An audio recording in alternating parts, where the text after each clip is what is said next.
Now, at this point, Simba also gets introduced to Scar, and that has two meanings. One is that Scar is the tyrannical element of the state, and so as a child, when you're being socialized, you encounter the tyranny of the state, and one of the best, there's no way around it.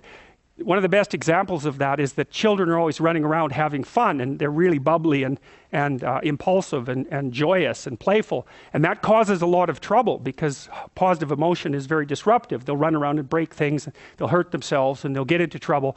And so you're always saying, calm down, sit down, behave, don't do that. And it's not because they're crying or angry, it's because they're so damn happy and impulsive that no one can stand them. And so that's a tyranny. It's like the state puts pressure on you to regulate your emotions, positive, negative, and positive. And it crushes you. It crushes the life out of you, a lot of it. And so you end up, your age, and you're all mopey because especially because you've been forced to sit down in school for like 17 years.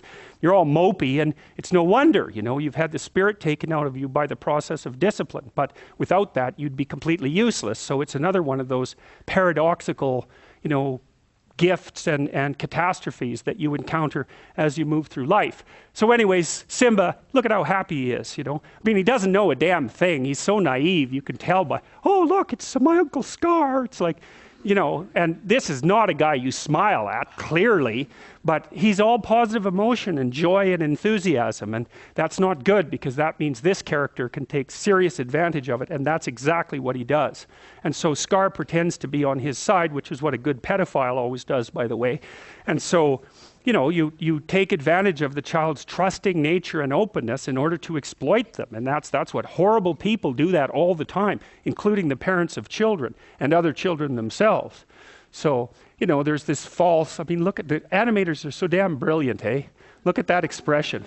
Really, you just look at that and you think, well, that's just a facial expression. But of course it's not. Some damn animators worked out really hard to get that. They're really observant, and they distill the facial, look how big the face is, right? It covers the whole head. And they've got the eyebrow lifts proper, and they've got this horrible sanctimonious smile and the tilt of the head, and and he's sort of crushing him while he's hugging him at the same time, and really. And it took a lot of thought for every single one of these frames to be put together, right? There's a tremendous amount of cognitive effort that went into that. So none of this is accidental. Yeah, well, that pretty much says everything. It's like, I hate that kid, and I can hardly wait till he's gone. And didn't I pull one over on him, It's a real testament to an adult's genius when he can fool a kid.